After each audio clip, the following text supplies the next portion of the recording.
Olá, turma. Professor Felipe aqui iniciando mais uma aula de educação física. E na aula de hoje a gente vai tratar de alguns temas que estão interligados, certo? Vamos falar um pouco a respeito do teor das calorias, do gasto calórico e do funcionamento dos sistemas digestivo e muscular. Então vamos entender o consumo de alimentos, né, e o que gera energia para o nosso organismo. Vamos definir as calorias e o balanço energético e o gasto calórico, e conhecer os sistemas digestório e muscular. Então, o teor das calorias e perdas calóricas nas atividades físicas. Segundo o Sistema Internacional de Unidades, uma caloria equivale a 4,18 joules, que é a unidade de medida de energia. Na física, é a quantidade de energia necessária para elevar a 1 grau Celsius a temperatura de 1 milímetro de água. A caloria pode ser conceituada como a energia química produzida e armazenada em nosso corpo quando ingerimos e metabolizamos um alimento. Essa é a energia necessária para as nossas atividades diárias, tais como digestão, respiração, prática de exercícios, funcionamento do cérebro, batimento cardíaco, crescimento do cabelo e das unhas. O correto seria utilizar quilocaloria. Porém, o uso constante em nutrição fez-se modificar a medida. Assim, quando se diz que uma pessoa precisa de 2.500 calorias por dia, na verdade são 2.500 quilocalorias por dia. Todos os alimentos possuem calorias, mas em diferentes quantidades. Os alimentos gordurosos, por exemplo, carnes, gordas e laticínios, são os que mais contêm calorias. Já os carboidratos são os que possuem as calorias mais fáceis de serem absorvidas e metabolizadas, sendo rápidas fontes de energia. Então, o que é o gasto energético basal? A princípio, vamos entender o que é o gasto energético basal ou taxa metabólica basal, como também é chamado. Nada mais é que a quantidade mínima de energia em quilocalorias necessária para que o nosso corpo mantenha seus processos vitais em funcionamento, como a respiração, a circulação, o metabolismo celular e a conservação da temperatura corporal. Esse gasto corresponde a aproximadamente 60 a 75% do gasto energético diário total. O restante refere-se ao gasto vindo do efeito térmico do exercício físico, o efeito térmico dos alimentos que consumimos e da termogênese facultativa, adaptações e variações de temperatura que podem modificar o gasto energético. Visto isso, para que o nosso organismo se mantenha em funcionamento adequado e sem prejuízo, a alimentação deve ser suficiente para atender às demandas da energia do gasto energético basal. Os principais alimentos energéticos são a gordura, cujo metabolismo de 1 grama libera 9 calorias, carboidrato e proteína, cujo metabolismo de 1 grama libera 4 calorias, o álcool, cujo metabolismo de 1 grama libera 7 calorias. Então, sendo assim, calorias são a quantidade de energia que um determinado alimento nos fornece e estão relacionadas com a quantidade de macronutrientes, ou seja, carboidrato, lipídio e proteína, presentes nesse alimento. E o metabolismo energético, né? Quanto ao metabolismo energético, ele é o conjunto de reações químicas que produzem a energia necessária para a realização das funções vitais dos seres vivos. Então, o metabolismo ele pode ser dividido em anabolismo, que são as reações químicas que permitem a formação de moléculas mais complexas, que são as reações de síntese, e o catabolismo, que são as reações químicas para a degradação de moléculas. São reações de degradação.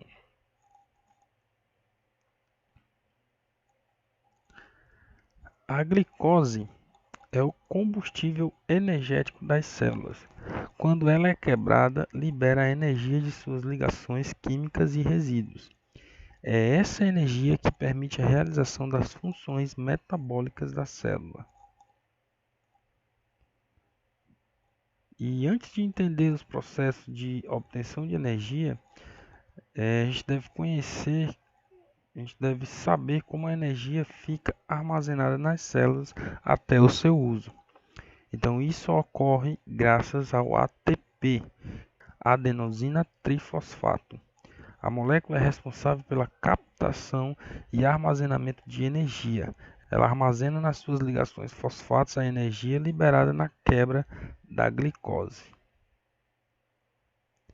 Então, o ATP é um nucleotídeo que tem adenina como base e a ribose com açúcar, formando a adenosina. Quando a adenosina une-se a três radicais fosfatos, forma-se a adenosina trifosfato. A ligação entre os fosfatos é altamente energética. Assim, no momento em que a célula precisa de energia para alguma reação química, as ligações entre os fosfatos são quebradas e a energia é liberada. O ATP é o composto energético mais importante das células. Então, a caloria dos alimentos ela é calculada da seguinte forma: a quantidade de carboidratos é vezes 4, a quantidade de proteína vezes 4, a quantidade de lipídios vezes 9 e a quantidade de álcool vezes 7.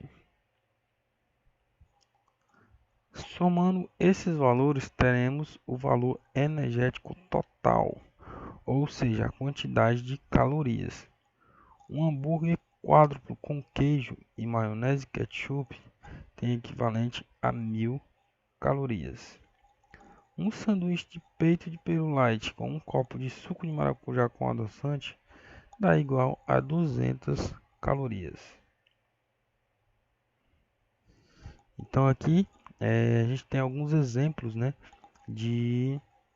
desse cálculo, dessa conta com alguns alimentos que consumimos durante o dia a dia, né, como Coca-Cola, pão francês, laranja e maçã, né, a gente vê aí esse resultado desse cálculo nessa tabela.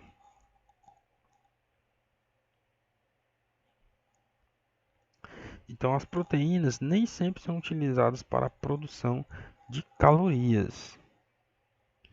Durante o processo de crescimento e de formação de novos tecidos orgânicos, as proteínas são empregadas como funções estruturais e o seu metabolismo, em vez de liberar proteínas, podem consumir calorias. Ok? Então, todo esse processo, desde a alimentação até a quebra da molécula, ela passa por um sistema, certo? E esse sistema é o sistema digestório, né? Então, a gente vai ver aqui um pouco a respeito de cada componente desse sistema, né? Então, o sistema digestório, existem os órgãos anexos, que são as glândulas salivares, os dentes, a língua, o pâncreas, o fígado e a vesícula biliar, né? Então, quando a gente fala de sistema digestório, se inicia pela boca, que é a entrada dos alimentos no corpo, né? Que é onde acontece a umidificação pela saliva e a mastigação, né? Para retirar todos os nutrientes. E em seguida, esse alimento ele passa pela faringe, que é o tubo que liga a boca até ao estômago. E a epiglote ela bloqueia a passagem do bolo alimentar para a laringe. Em seguida, nós temos o esôfago, que é um tubo longo e musculoso que transporta o bolo alimentar até o estômago. Então, no estômago é fragmentado, né, as proteínas e o lipídio, e em seguida vai para o intestino delgado, onde acontece a absorção de nutrientes. Após passar pelo intestino delgado, né, esse alimento ele vai parar no intestino grosso, onde ocorre a absorção da água, né, e aí também começa a ser e aí começa a acontecer a formação e a eliminação das fezes, certo? A seguir, nós temos aqui um vídeo bem explicativo sobre esse assunto, certo? Queria que vocês prestassem bem atenção, porque vai basicamente descrever tudo o que eu falei, só que com alguns detalhes a mais, ok?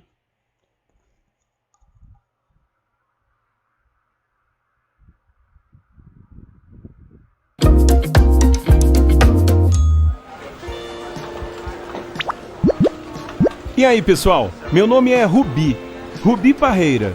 Pois é, esse nome foi ideia do meu pai. Enfim, hoje farei uma jornada épica através do corpo humano. Quer assistir? A viagem começa assim que o humano vai fazer um lanche da empresa. Abre seu pote e me encontra lá. O que mais ele tem dentro? Um sanduíche de peru, um iogurte... Ele já deu uma mordida no sanduíche. Chegou minha vez. Ele me jogou na boca. Hora de partir. Tenho que admitir, é bem úmido e quente aqui dentro. A boca é a porta de entrada para o aparelho digestivo, que foi feito para transformar os alimentos em nutrientes úteis, para manter você energizado e para ajudar suas células a crescerem e se regenerarem. Então, quando dá a primeira mordida em qualquer coisa que esteja comendo, você liga a sua máquina digestiva. Enquanto mastiga, a comida é quebrada em partes para facilitar o processo. A saliva é muito útil, pois se mistura ao alimento e o quebra ainda mais. Assim, seu estômago não precisa digerir pedaços inteiros de comida. Por falar nisso, aqui está uma curiosidade. A quantidade de saliva que você produz em um ano dá para encher 2 banheiras de tamanho médio. É quase uma piscina cheia de baba. Poxa, tá chovendo cuspe aqui, eca! Opa, é melhor eu tomar cuidado com estes dentes. Não quero acabar como o coitado daquele peru. E é difícil, já que esse cara está usando a língua para jogar a comida pra cá e pra lá em direção aos seus dentes. Não tô afim de virar geleia hoje. Então vou tentar escapar desta mastigação. Bora descer no tobogã! Yupi! Agora estamos descendo pela garganta. Sua parte superior é chamada de faringe. Bifurcação no caminho. Pra onde eu vou agora? Unidunité, salamé minguê. Acho que devemos ir por este lado. Peraí, acho que virei para o sentido errado. Por que tudo está balançando assim? Coitado, o mano está tossindo feito louco. Alguém aí pode dar um bom tapa nas costas dele? Agora sim, voltando para o caminho certo. Foi mal aí, amigão. Ufa, essa foi por pouco. Quase fui parar nos pulmões dele. Isso não seria nada bom. Muito bem, estou no caminho certo de novo. Então vamos tentar de novo. Eu virei corretamente para dentro de um tubo que atende pelo sofisticado nome de esôfago. Eu gosto de chamá-lo de tobogã da comida, mas é muito menos espaçoso do que eu tinha imaginado. Tô ficando meio apertado aqui. Como é que eu vou conseguir descer? Entendi. Os músculos das paredes do esôfago deste cara estão se comprimindo atrás de mim e relaxando à minha frente. Estes são os movimentos peristálticos. E são eles que vão me ajudar a descer pelo aparelho digestivo. Alguns segundos depois, finalmente chegamos ao fim do túnel.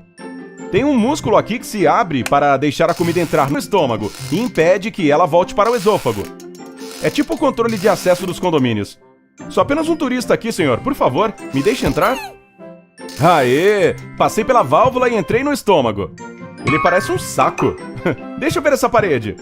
Caramba, como é forte! É puro músculo. Na verdade, não estou surpreso. O estômago retém, mistura e moe os alimentos até eles virarem uma papa. Então precisa ser bem forte. E, pra ser sincero, isso aqui não parece muito... Deus do céu, o que é isso? Queima igual fogo! Tá quente!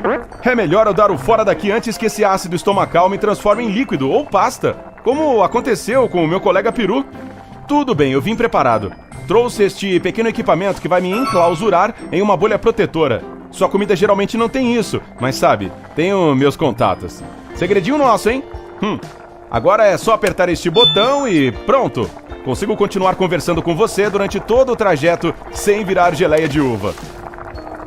E nossa próxima parada é... o intestino delgado. Este órgão longo e enrolado é composto por 3 seções. Quando eu digo longo, é porque é mesmo. Se esticá-lo, o que eu não recomendo, pois você precisa dele enrolado e dentro do seu corpo, você terá um tubo que mede mais de 6 metros de comprimento. Sim, tão comprido quanto uma girafa. e tudo enroladinho nas suas entranhas. Devo admitir, aqui dentro é bem quente. É como se eu estivesse em um resort tropical, só que em um oceano de bile. Mas estou protegido dentro da minha pequena bolha, não se preocupe. A bile é essencial para digerir a gordura e tirar todos os resíduos do seu sangue. Então, agradeça por seu fígado produzir esse líquido. Seu pâncreas também ajuda neste processo, com algumas enzimas boas. E essa coisa ali que parece uma pera é a vesícula. Ela fica debaixo do fígado e armazena a bile até chegar o momento certo de liberá-la. Cara, isso é um verdadeiro caracol, hein?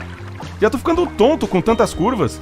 Mas não tem como voltar agora. As contrações das paredes intestinais continuam me empurrando para frente. Parece que já estou na seção final do intestino delgado e caminhando para a parte seguinte da minha jornada, o intestino grosso, também conhecido como cólon. Ele é um tubo muscular que tem de 1,5 a 2 metros de comprimento. Peraí! Ouviu isso? Não estou sozinho, estou cercado e estão se aproximando. São bactérias! Tem um monte delas aqui! Será que esta pessoa está doente com algum verme ou algo do tipo? Que nada! Seu intestino precisa de bactérias boas para ajudá-lo a quebrar a comida e a extrair as vitaminas e os nutrientes para que seu corpo possa usá-los. Ei, e aquela coisa pequenininha pendurada ali na entrada? Ah, só pode ser o apêndice. Ele não faz muita coisa além de abrigar bactérias que podem precisar ser lançadas dentro do intestino. E também tem alguns tecidos que ajudam seu sistema imunológico. No mais, é um pouco inútil, por isso as pessoas conseguem viver sem ele. Ei, se o seu apêndice ficar inflamado, o médico vai tirá-lo do seu corpo. É sério, parece que esse cara ainda tem o dele. Bom pra ele. Enfim, agora estamos no intestino grosso, e estou feliz por ter mais espaço aqui. Se eu não tivesse pegado minha bolha protetora, agora estaria conversando com vocês como um mingau amarelo de resíduos. E enquanto as contrações musculares me empurram através do cólon, toda a água que tenho é sugada de mim. E minha forma final é fezes. Sim, cocô. Número 2. Não importa o nome, ele é formado no intestino grosso. Ainda há um monte de bactérias por toda parte. Elas trabalham bastante, hein? Bem, o fato é que não pode haver muitas ou poucas delas. Senão, você terá problemas digestivos, como intolerâncias alimentares.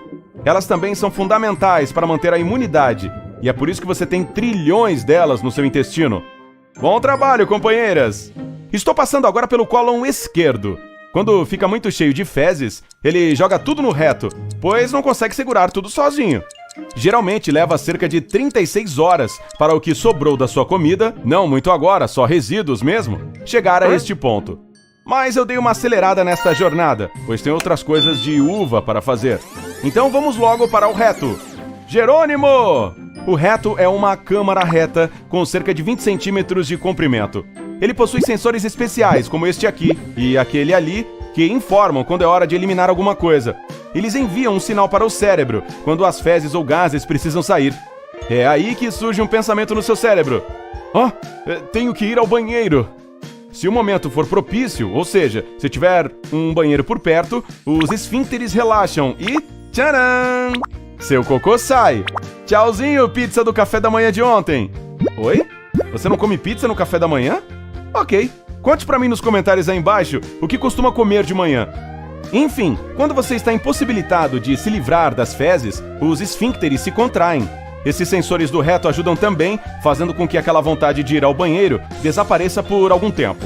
Agradeça ao seu reto e aos seus esfíncteres por estarem trabalhando duro para manter as coisas no lugar quando não é o melhor momento de ir ao banheiro. Tipo, quando você está dirigindo para o trabalho, namorando, fazendo compras ou dormindo.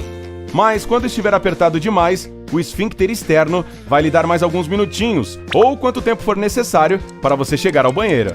Bem, ainda não sei se o corpo do humano está pronto, mas eu adoraria sair agora. Tô até pensando em fazer uma ligação direta nestes sensores para conseguir sair.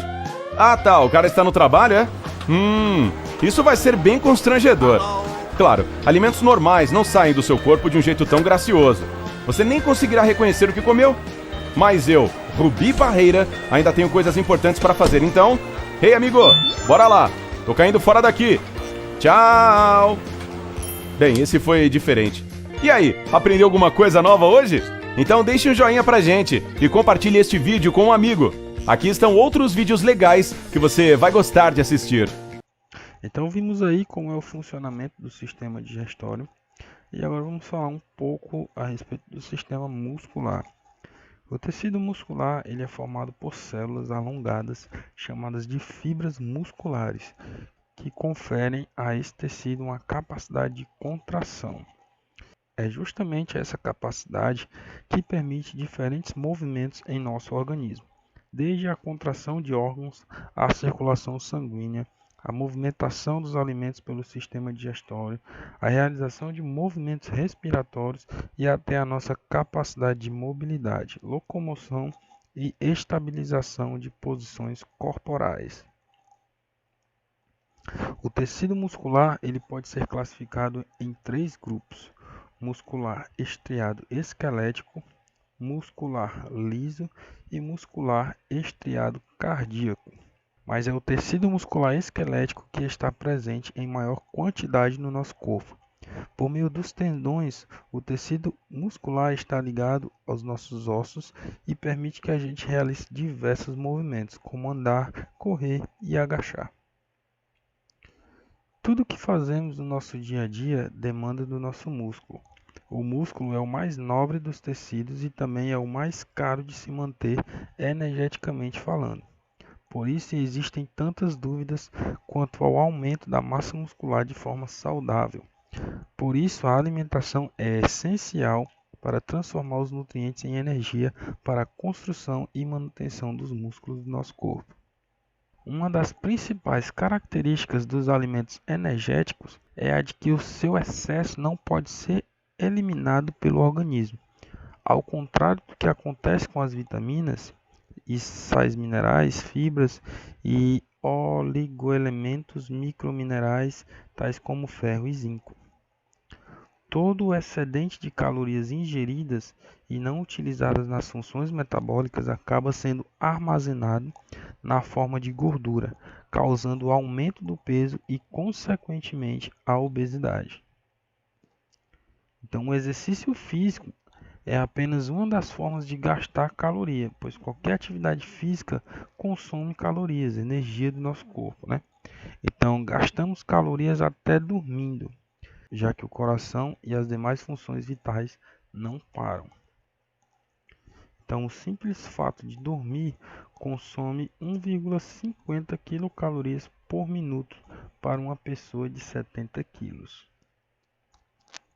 E mesmo quando se está parado, sem realizar movimentos, o organismo desempenha diversas funções metabólicas que visam manter o corpo vivo e é o que chamamos de metabolismo basal.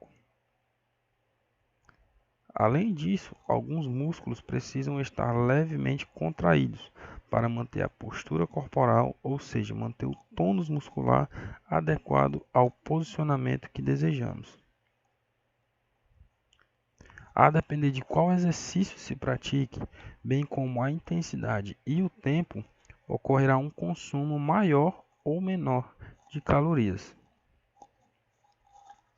O gasto calórico dos exercícios também varia para cada indivíduo, pois dependerá do metabolismo, da genética, do biotipo e grau de habilidades motoras.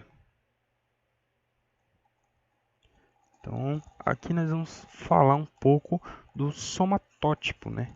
Que o somatótipo, ele é um método de classificação corporal criado em 1940 por William Sheldon, que divide os indivíduos em três categorias. São os ectomorfos, os mesomorfos e os endomorfos. Com essa divisão, os ectomorfos são aqueles mais magros, né? Tem os ombros, o peito e quadril estreito, com pouco volume nos braços e pernas e tem um metabolismo muito acelerado. Então são aqueles indivíduos que têm dificuldade para ganhar massa magra, né? O músculo, e para ganhar massa gorda, gordura. E apresentam maior proporção em ossos do que em músculos e gorduras. Então, como possuem um metabolismo acelerado, precisam comer mais e com maior frequência que os indivíduos de outros somatótipos. Então, treinos com pesos intensos, porém curtos, são ideais, né, para esse perfil. Já os mesomorfos possuem uma estrutura grande e músculos fortes. São do tipo físico atlético, então têm facilidade para ganhar massa muscular, mas também de acumular gordura corporal. E por serem naturalmente fortes, têm facilidade na construção de músculos. Então possuem maior porção em músculos do que em ossos e gorduras. Então a atividade física ideal, né, é a musculação, mas esse tipo precisa cuidado também na alimentação, já que tem grande facilidade, né, em acumular a gordura. E os endomorfos, né, são os indivíduos que têm o metabolismo mais lento e maior facilidade para ganhar gordura corporal. O corpo do endomorfo possui padronagem redonda, né, físico grande e dificuldade para perder gordura. Geralmente tem um metabolismo lento e certa dificuldade para definir os músculos. Então, possui maior quantidade de tecido adiposo em relação aos músculos e aos ossos.